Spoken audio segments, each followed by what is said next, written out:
तर आज आहे रक्षाबंधन आणि रक्षाबंधन म्हणलं किंवा कुठलाही सणसुद म्हणलं तर गोडधोड आलंच। आणि मग आपण घरी काय बनवायचं हा विचार करतो, नाहीतर सरळ आपण मार्केटमधनं विकत आणतो। पण आज मी तुमच्या बरोबर घरच्या घरी एकदम झटपट आणि कमी खर्चात तयार होणारी बर्फीची रेसिपी शेअर करणार आहे। तर सगळ्यात आधी आपल्याला कढईमध्ये घालून घ्यायची आहे मिल्क पावडर। जितकी मिल्क पावडर घेणार तितकंच आपल्याला डेसिकेटेड कोकोनट घ्यायचं आहे, म्हणजे खोबऱ्याचा चुरा। परत अर्धा कप आपल्याला घ्यायचं आहे दूध। आता गॅस चालू करायचा आहे आणि त्यानंतर हे मिश्रण आपल्याला सतत ढवळत राहायचं आहे, म्हणजे मिक्स करून घ्यायचं आहे। यामध्ये जर तुम्हाला दूध कमी वाटलं तर तुम्ही दूध थोडंसं एक्स्ट्राचं घालून घेऊ शकता, काहीच हरकत नाहीये।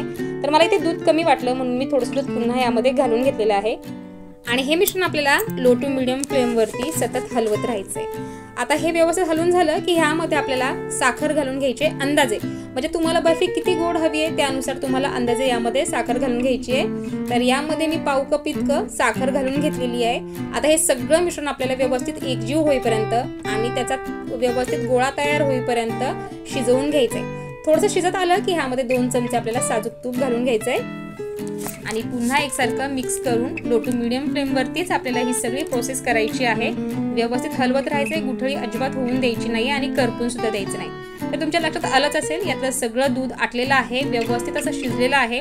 अजून 1 सेकंदभर आपल्याला हे असं सतत हलवत राहायचंय, म्हणजे ह्याचा व्यवस्थित गोळा आपल्याला तयार करता येईल। आता हे बर्फीचं जे मिश्रण आहे ते व्यवस्थित आपलं तयार झालंय। त्यानंतर यामध्ये आपल्या चवीनुसार यात वेलची पावडर घालून घ्यायची, पुन्हा एकसारखं मिक्स करून घ्यायचे। आणि आता तुम्हाला हवं असेल ना तर तुम्ही ह्यामध्ये ड्रायफ्रूटचा क्रश घालून घेऊ शकता किंवा प्लेन जरी ठेवलं तरी चालेल। तर मी एक अर्धा चमचा यामध्ये ड्रायफ्रूटचा क्रश घालून घेतलेला आहे। आता हे सगळं मिश्रण मी एका ताटामध्ये घेतलेलं आहे काढून, आणि जरा थंड झालं की ते आपल्याला व्यवस्थित मिक्स करून घ्यायचंय हाताने। तर व्यवस्थित असं हे थंड झालेलं आहे। आता हाताने आपल्याला हे व्यवस्थित एकजीव मिक्स करून घ्यायचंय, त्याचा गोळा तयार होऊन इतपत आपल्याला हे व्यवस्थित मिक्स करून घ्यायचंय। थोडंसं जर हाताला चिकटत असेल तर तुम्ही हाताला तूप लावून घेऊ शकता किंवा ताटालाही तूप लावून घेऊ शकता। तर व्यवस्थित असा गोळा तयार झाला, त्यातला अर्धा भाग मी काढून घेतलेला आहे आणि इथे घेतलेला आहे बटर पेपर।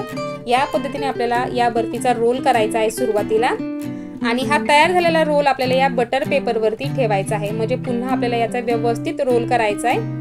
या पद्धतीने व्यवस्थित फोल्ड करून घ्यायचं आहे आणि सतत त्याला रोल करून घ्यायचं आहे, टाईट असा रोल करायचा आहे, म्हणजे आपण जेव्हा कट करू तेव्हा ते व्यवस्थित कट होतील। या पद्धतीने मी चॉकलेट शेप त्याला दिलेला आहे, टाईट केलेलं आहे।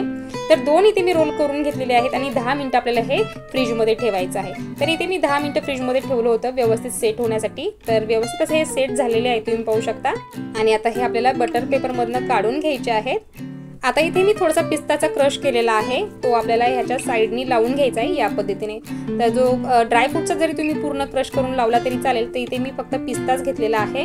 आणि या पिस्ता क्रश वरती आपल्याला जो रोल तयार केलेला आहे तो घोळून घ्यायचा आहे, म्हणजे सगळ्या बाजूनी जो पिस्ता आहे तो व्यवस्थित लागला जाईल। तर तुम्ही पाहू शकता व्यवस्थित पिस्ता सगळ्या बाजूनी लागलेला आहे। आता सुरीला थोडंसं तूप लावायचं आणि मगच कट करायचं, म्हणजे सुरीला चिकटणार नाही। तर तुम्ही पाहू शकता या पद्धतीने मी बर्फी ही अशी कट करून घेतलेली आहे। आकार थोडासा बिघडला तर तुम्ही हाताने व्यवस्थित करून घेऊ शकता। तर पहा एकदम झटपट अशी ही बर्फी तयार झाली की नाही, तेही कमी खर्चामध्ये। आणि सगळ्यात महत्त्वाचं म्हणजे बाहेर जी बर्फी मिळते ना ती भेसळयुक्त असते, आणि आपण ही घरी बनवलेली बर्फी भेसळ विरहित आहे, त्यामुळे एकदम हेल्दी। तर तुम्ही सुद्धा रक्षाबंधन किंवा कुठल्याही सणासुदीला अशी झटपट तयार होणारी कमी खर्चातली बर्फी नक्की बनवा। आणि ह्या घरी बनवलेल्या बर्फीला जी टेस्ट आहे, जी चव आहे ना, ते बाहेरच्या बर्फीला किंवा मिठाईला अजिबात नाही। तर तुम्ही एकदा नक्की ट्राय करून पहा। आणि व्हिडिओ जरा जरी आवडला ना तर एक लाईक नक्की करा, लाईक करायला अजिबात विसरू नका। त्याचबरोबर भरपूर शेअर करा तुमची मित्रमैत्रिणी आणि फॅमिली सोबत। आणि हो, आपल्या हेनरीज किचन मराठी चॅनलला सबस्क्राईब करा। तर चला पुन्हा भेटूया पुढच्या व्हिडिओमध्ये, तोपर्यंत खात राहा, मस्त राहा आणि आनंदी राहा।